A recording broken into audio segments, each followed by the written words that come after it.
তাহাতে সে তখনই তাহাদের সাক্ষাতে উঠিল এবং আপন শয্যা তুলিয়া লইয়া ঈশ্বরের গৌরব করিতে করিতে আপন গৃহে চলিয়া গেল। তখন সকলে অতিশয় আশ্চর্যান্বিত হইল, আর ঈশ্বরের গৌরব করিতে লাগিল এবং ভয়ে পরিপূর্ণ হইয়া বলিতে লাগিল, আজ আমরা অলৌকিক ব্যাপার দেখিলাম।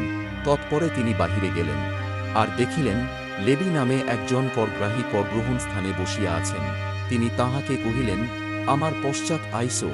তাহাতে তিনি সকলই পরিত্যাগ করিয়া উঠিয়া তাহার পশ্চাৎ গমন করিলেন। পরে লেবী আপন বাটিতে তাহার নিমিত্ত বড় এক ভোজ প্রস্তুত করিলেন, এবং অনেক করগ্রাহী ও অন্য অন্য লোক তাহাদের সঙ্গে ভোজনে বসিয়াছিল। তখন ফরিসীরা ও তাহাদের অধ্যাপকেরা তাহার শিষ্যদের বিরুদ্ধে বৎসা করিয়া কহিতে লাগিল, তোমরা কি কারণ করগ্রাহী ও পাপীদের সঙ্গে ভোজন পান করিতেছ?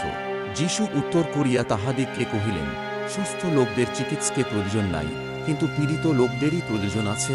আমি ধার্মিক দিককে নয়, কিন্তু পাপীদিগকেই ডাকিতে আসিয়াছি, যেন তাহারা মন ফিরায়। পরে তাহারা তাহাকে কহিল, যোহনের শিষ্যগণ বারবার উপবাস করে ও প্রার্থনা করে, ফরিসীদের শিষ্যেরাও সেইরূপ করে, কিন্তু তোমার শিষ্যেরা ভোজন পান করিয়া থাকে। যীশু তাহাদিগকে কহিলেন, বরসঙ্গে থাকিতে তোমরা কি বাসর ঘরের লোকদিগকে উপবাস করাইতে পারো? কিন্তু সময় আসিবে, আর যখন বর তাহাদের নিকট হইতে নীত হইবেন, তখন তাহারা উপবাস করিবে।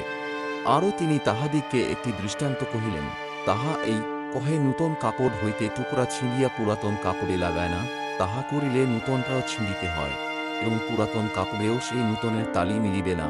আর পুরাতন কুপায় কেহ টাটকা দ্রাক্ষারস রাখে না, রাখিলে টাটকা দ্রাক্ষারসে কুপাগুলি ফাটিয়া যাইবে, তাহাতে দ্রাক্ষারস পড়িয়া যাইবে, কুপাগুলিও নষ্ট হইবে।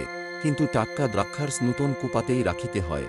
আর পুরাতন দ্রাক্ষারস পান করিয়া কেহ টাটকা চায় না, কেননা সে বলে, পুরাতনই ভালো। আমেন।